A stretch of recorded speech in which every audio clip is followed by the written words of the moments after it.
여전히 1960선 밑에서의 움직임 기록이 되고 있습니다. 시장은 여전히 마이너스권인데요. 그래도 이러한 장에서 신고가가 나오는 종목군들이 있습니다. 최근에 정말 소리 없이 강한 랠리가 펼쳐지고 있는 종목군들이 제약 관련된 그 종목군들인데 지금도 보니까 동화약품, 보령제약, 그리고 대웅제약도 그렇고 태평양제약도 그렇고 지금 주가가 플러스권의 움직임 나타내면서 52주 신고가가 또 경신이 되고 있습니다. 관련된 종목군들은 끊임없이 좀 매기가 몰리고 있다는 측면도 살펴보시면 좋겠네요.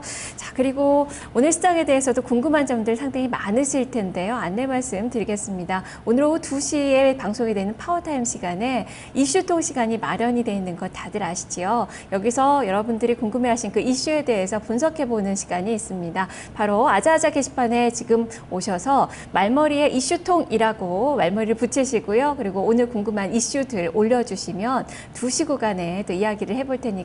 많은 참여 부탁드리겠습니다. 그리고 또 선물도 드리니까요. 지금 빨리 들어오셔서 글을 남겨주시면 좋겠네요. 자, 시장 상황은 여전히 마이너스권. 여기서 어떤 전략이 필요한지 지금부터 고민을 해보겠습니다. 증권사용권들의 한 줄 전략 화면을 통해서 확인해 보겠습니다. 한양증권 임동락 연구원입니다. 대외 변수 진행 상황이 나쁘지가 않아서 기술적인 부담을 해소할 것이다 라는 관점인데요. 하방 경직이 예상이 된다라는 의견을 제시했습니다. 삼성증권 임수긴 연구원입니다. 코스피 1900대 중반의 지지력을 기대를 해보자 라는 관점입니다. 낙폭과대 경기 민감주에 대해서 비중을 확대하는 전략이 필요하다라는 시각을 제시했습니다. 현대증권 김기영 연구원입니다. 본격적인 실적 시즌이 시작됐다. 바텀업으로 대응을 하자라는 시각을 전했습니다. 동양증권 조병현 연구원입니다. 당분간은 거듭되는 장세가 예상이 된다라는 시각인데요. 실적 우량주 중심으로 차별적인 접근이 필요하다라는 의견을 제시했습니다. 자, 오늘 시장에 대해서는 대체적으로 1900선 중반대에서의 지지력을 기대를 하고 있습니다. 그만큼 추가적으로 하락을 보이기보다는 이 정도 부근에서의 답보 상태를 많이 예상을 하고 있습니다. 그래서 어닝 시즌에 맞는 그 종목을 고르자라는 의견들이 많이 나오고 있는데요. 이 중에서 현대증권 김기영 연구원 만나보겠습니다. 연구원이 안녕하세요. 네, 안녕하세요. 네, 오늘 해외 증시 하락에 경기에 대한 우려감에 또 실적에 대한 우려감도 받으면서 주가가 개파락했습니다.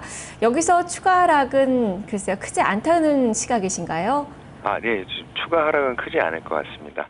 예, 그에 따른 이유 좀 설명을 해주시죠. 시장 어떻게 보세요? 예, 일단 우선 전일 유럽과 미국 증시에 대한 브리핑을 해드리면요.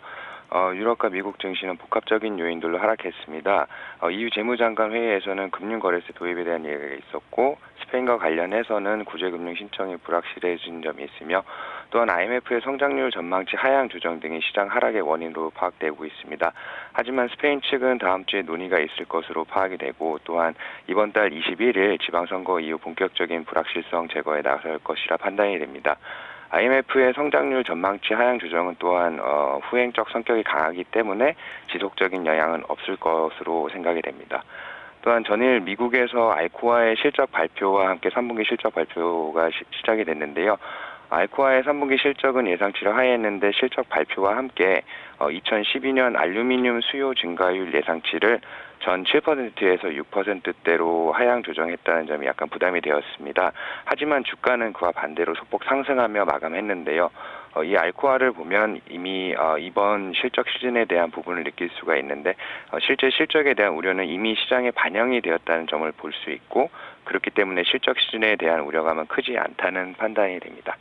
예, 이야기를 들어보니까 1900선 중반에서 역시 지지력을 좀 기대를 하고 계시는데 다만 지금 시장 상황에서 밸류에이션을 좀 보니까 한 PR이 우리 시장이 한 9.3배 정도가 되는 걸로 알고 있는데요.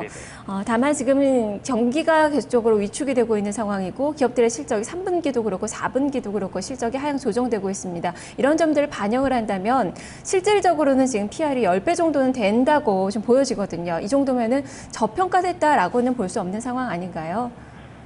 하지만 그래도 1950선 정도에서는 강한 지지가 예상이 되는 부분이 있고요. 당분간 시장의 바텀업 대응이 보다 중요할 것으로 판단이 되고 있습니다. 세부적으로는 실적 추정치가 빠르게 하향되고 있는 섹터에 대한 비중 축소가 필요할 것으로 생각이 되고 또한 3, 4분기 실적 개선이 기대되는 업종 내 외국인과 기관 투자자가 매수하는 종목으로 빠른 편승 매매가 유리할 것으로 전망을 하고 있고요. 9월 초 이후 섹터별로 상분기 이 영업이익 추정치 변화를 살펴보았을 때 실적 전망이 상향되고 있는 또한 양호한 섹터로는 에너지 그리고 아까 말씀하셨던 제약, 필수 소비자 정도가 있었고 실적 전망이 하향된 섹터로는 화학, 해운, 통신을 포함한 대부분의 업종이 포함되어 있습니다. 이런 부분을 참고하시면 좋을 것 같습니다. 네, 투자 전략도 오늘의 투자 전략도 에너지나 제약, 필수 소비재 쪽으로 좀 세워보는 것이 좋겠다라는 시각이시군요.